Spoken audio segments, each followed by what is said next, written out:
Hello, welcome to part 3 of Nikolai Gogol's The Nose. I decided to change up the setting a little bit and get out of the immediate surroundings where I have all my tech. After all, I have a camera right here. I have a laptop with a story downloaded. I have everything I need, including a little tripod. It's amazing how cheap this stuff is.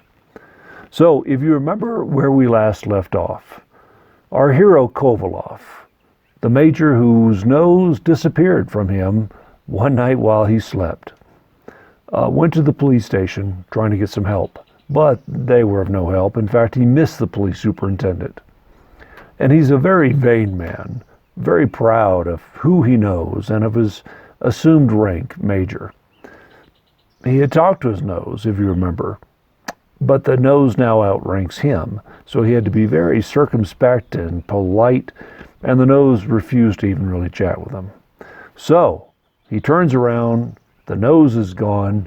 He decides to go place an advertisement in the newspaper for a reward for anybody that can tell him where his nose is. He was, when we left off, he was punching the driver of the carriage, the droshky, in the back, saying, "Quick, scoundrel, quick!" "Yes, sir," answered the coachman, lashing his shaggy horse with the reins. At last they arrived, and Kovalov, out of breath, rushed into a little room where a gray-haired official, in an old coat and with spectacles on his nose, sat at a table holding his pen between his teeth, counting a heap of copper coins. "Who takes in the advertisements here?" exclaimed Kovalov. "At your service, sir," answered the gray-haired functionary, looking up and then fastening his eyes again on the heap of coins before him. "I wish to place an advertisement in your paper." "Have the kindness to wait a minute," answered the official, putting down figures on paper with one hand and with the other moving 2 balls on his calculating frame. A lackey, whose silver-laced coat showed that he served in one of the houses of the nobility, was standing by the table with a note in his hand and speaking in a lively tone by way of showing himself sociable. "Would you believe, sir, this little dog is really not worth 24 kopecks, and for my own part I would not give a farthing for it, but the Countess has quite gone upon it, and offers 100 rubles reward to anyone who finds it. To tell you the truth, the tastes of these people are very different from ours. They don't mind giving 500 or 1,000 rubles for a poodle or a pointer, provided it be a good one."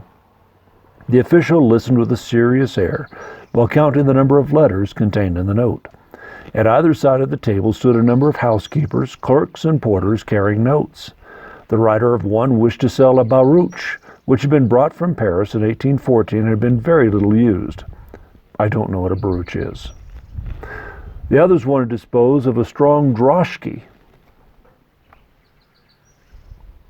which wanted 1 spring, a spirited horse 17 years old, and so on. The room where these people were collected was very small, and the air was very close, but Kovalov was not affected by it, for he had covered his face with a handkerchief, and because his nose itself was heaven knew where, he has higher things to worry about. "Sir, allow me to ask you. I am in a great hurry," he said at last impatiently. In a moment. 2 rubles, 24 kopecks. 1 minute.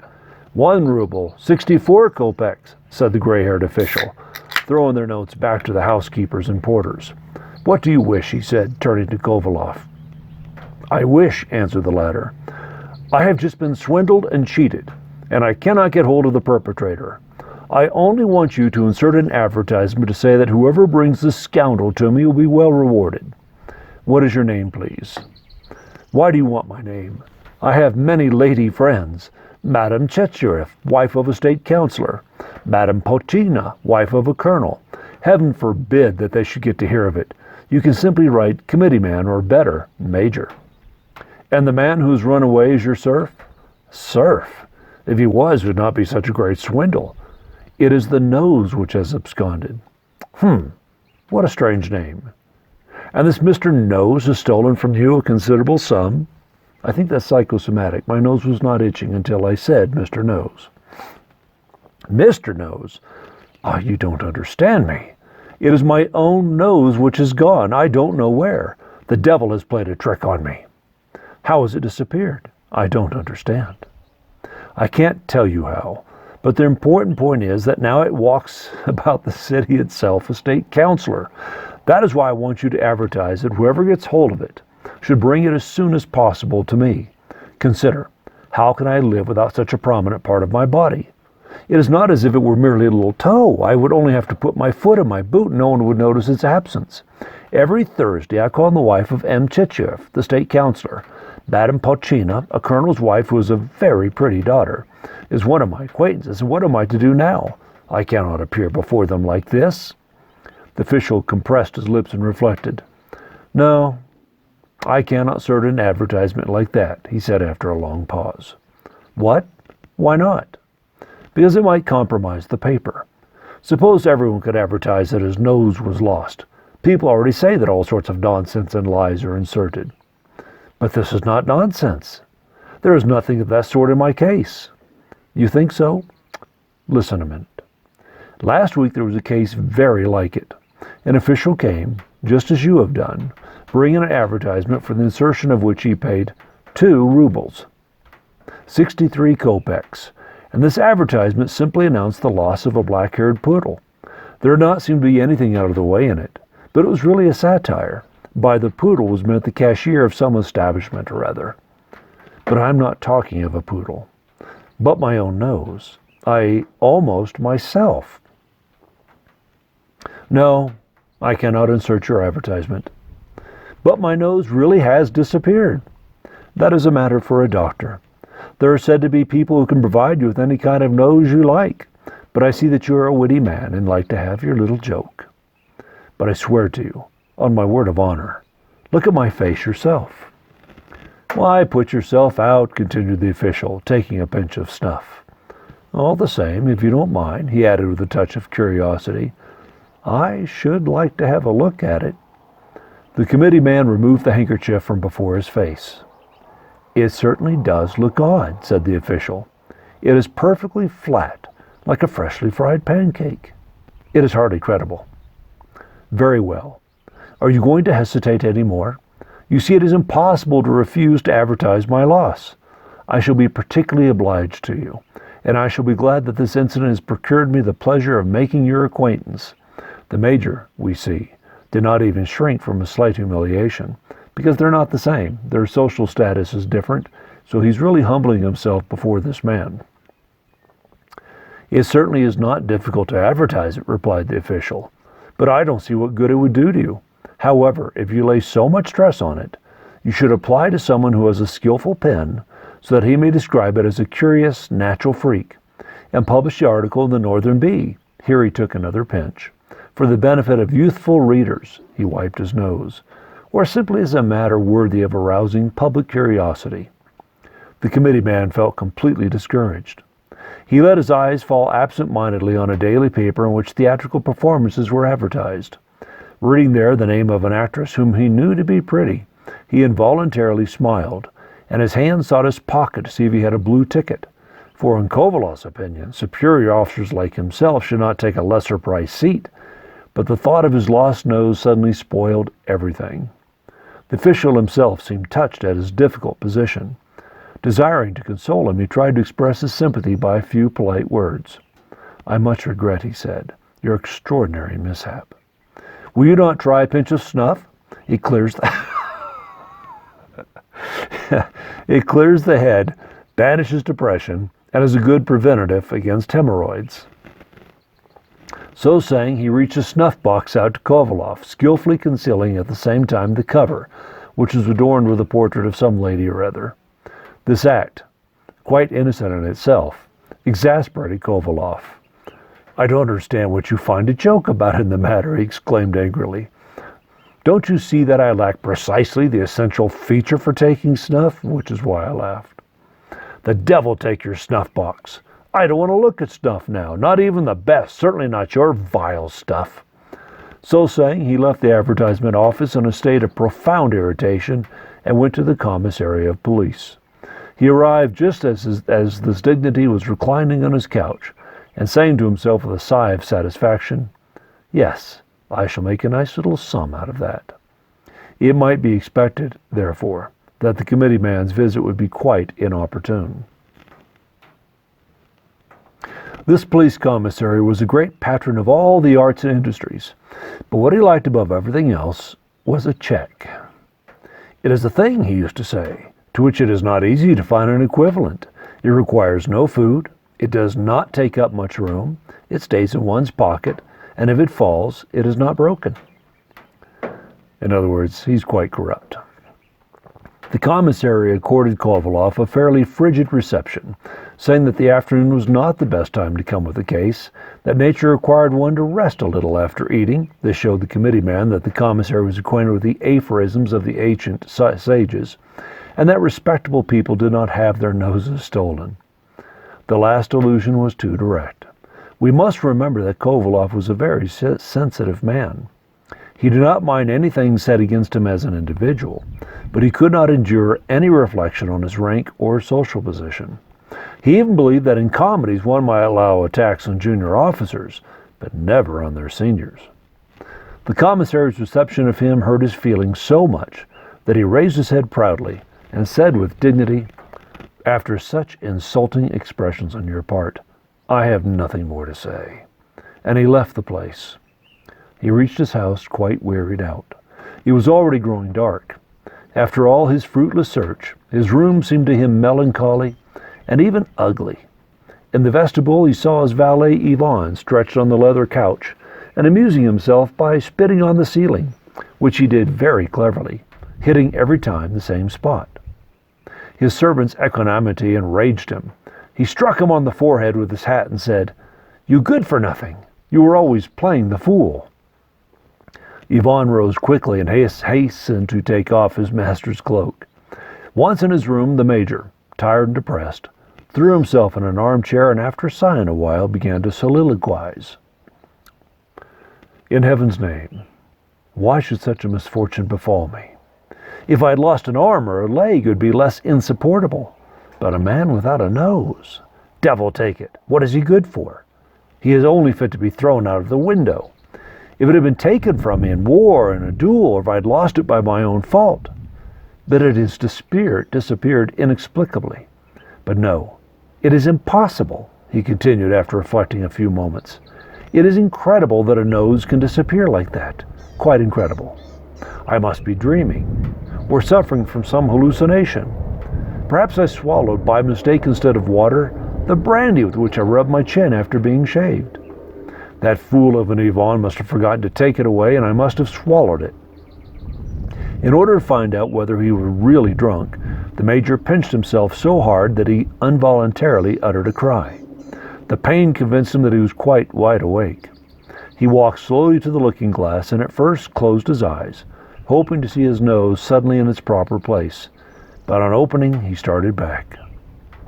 "What a hideous sight!" he exclaimed. It was really incomprehensible. One might easily lose a button, a silver spoon, a watch, or something similar. But a loss like this, and in one's own dwelling.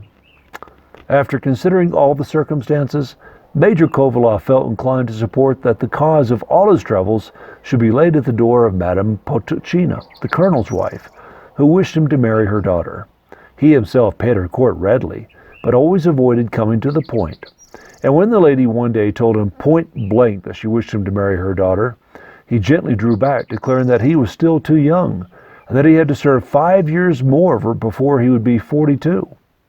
This must be the reason why the lady, in revenge, had resolved to bring him into disgrace and had hired 2 sorceresses for that object. One thing was certain. His nose had not been cut off. No one had entered his room, and as for Ivan Yakovlevich, he had been shaved by him on Wednesday, and during that day and the whole of Thursday, his nose had been there, as he knew and well remembered. Moreover, if his nose had been cut off, he would naturally have felt pain, and doubtless the wound would not have healed so quickly, nor would the surface have been as flat as a pancake. All kinds of plans passed through his head. Should he bring a legal action against the wife of a superior officer, or should he go to her and charge her openly with her treachery? His reflections were interrupted by a sudden light, which shone through all the chinks of the door, showing that Ivan had lit the wax candles in the vestibule. Soon Ivan himself came in with the lights. Kovalov quickly seized a handkerchief and covered the place where his nose had been the evening before, so that his blockhead of a servant might not gape with his mouth wide open when he saw his master's extraordinary appearance. Scarcely had Yvonne returned to the vestibule than a stranger's voice was heard there. "Does Major Kovaloff live here?" it asked. "Come in," said the major, rising rapidly and opening the door. He saw a police official of pleasant appearance, with gray whiskers and fairly full cheeks, the same who at the commencement of the story was standing at the end of the Isaac Bridge. "You have lost your nose?" he asked. "Exactly so. It has just been found." "What do you say?" stammered Major Kovaloff. Joy had suddenly paralyzed his tongue. He stared at the police commissary, in whose cheeks and full lips fell the flickering light of the candle. "How was it?" he asked at last. "By a very singular chance. It had been arrested just as it was getting into a carriage for Riga. Its passport had been made out some time ago in the name of an official, and what is still more strange, I myself took it at first for a gentleman. Fortunately, I had my glasses with me, and then I saw at once that it was a nose. I am short-sighted, you know, and as you stand before me, I cannot distinguish your nose, your beard, or anything else. My mother-in-law can hardly see at all." Kovaloff was beside himself with excitement. "Where is it? Where? I will hasten there at once." "Don't put yourself out. Knowing that you need it, I have brought it with me. Another singular thing is that the principal culprit in the matter is a scoundrel of a barber living in the Ascension Avenue, who is now safely locked up. I had long suspected him of drunkenness and theft. Only the day before yesterday he stole some buttons in a shop. Your nose is quite uninjured." So saying, the police commissary put his hand in his pocket and brought out the nose wrapped up in paper.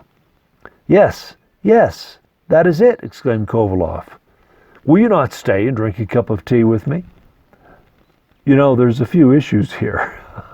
"So the nose shrunk? It doesn't talk anymore?" "Let's assume that's the case. How are you going to put it back on his face?" "I should like to very much, but I cannot. I must go at once to the House of Correction. The cost of living is very high nowadays. My mother-in-law lives with me, and there are several children. The eldest is very hopeful and intelligent, but I have no means for their education. What is this? There's creatures on me. Get away from me. Oh, my God."